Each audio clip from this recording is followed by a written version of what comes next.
மிக அழகாக ஒரு பெயர் வைத்திருக்கிறீர்கள், பேரறிவு சிலை என்று. அந்த பேரறிவு சிலை என்ற பெயரை சூட்டியதற்காகவே வரலாறு உங்களை வணங்கும் என்று தெரிவித்துக் கொள்கிறேன்.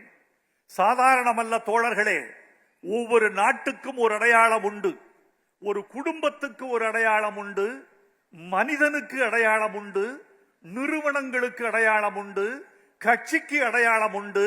தமிழ்நாட்டுக்கு சில அடையாளங்கள் உண்டு. நில அடையாளம் வடவேங்கடம், தென்குமரி ஆயிடை, தமிழ்கூறு, நல்லுலகம் என்று தொல்காப்பியரால் குறித்து சொல்லப்பட்ட நில அடையாளம். அதையேதான் பாரதி நீல திரைகடல் ஓரத்திலே நின்று நித்தம் தவம் செய்யும் குமரி எல்லை வட மாலவன் குன்றம் இவற்றிடையே புகழ் மண்டி கிடக்கும் தமிழ்நாடு என்று நில அடையாளம் சொன்னார். தமிழர்களின் கலை அடையாளம் எதுவென்று கேட்டால், என்னை பொறுத்து நான் சொல்வது தமிழர்களின் கலை அடையாளம் தஞ்சை பெருவுடையார் கோயில் என்று உறுதியாக சொல்லுவேன். தமிழர்களின் மொழி அடையாளம் தமிழ். தமிழர்களின் அறிவடையாளம் என்று சொன்னால் அது எங்கள் ஆசான் வள்ளுவ பேராசான் வகுத்து கொடுத்த திருக்குறள் தான் தமிழர்களின் ஞான அடையாளம், அறிவு அடையாளம் என்று சொல்லுவேன்.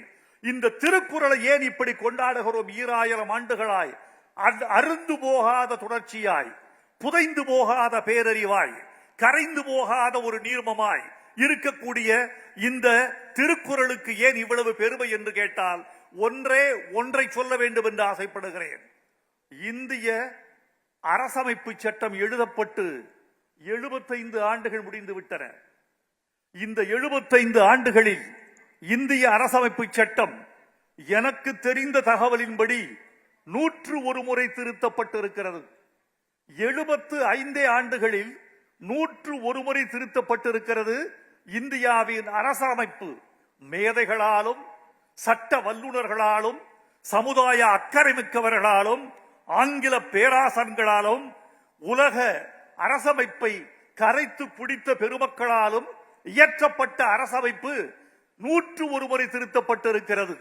எழுதப்பட்டு 2000 ஆண்டுகளுக்கு பிறகும் கூட திருக்குறள் ஒரு திருக்குறளை மாற்றவில்லை, ஒரு சீரை மாற்றவில்லை, ஓர் அசையை மாற்றவில்லை, ஓர் எழுத்தை மாற்றவில்லை. 2000 ஆண்டுகளாக எங்கள் திருக்குறள் திருத்தப்படாத பெருமையில் இருக்கிறது. ஆனாலும் அந்த திருக்குறளை நான் ஓர் அனாதை அறிவு என்றுதான் சொல்லுவேன்.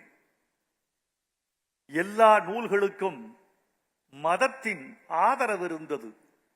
எல்லா மெய்நூல்களுக்கும் அரசாங்கத்தின் ஆதரவு இருந்தது.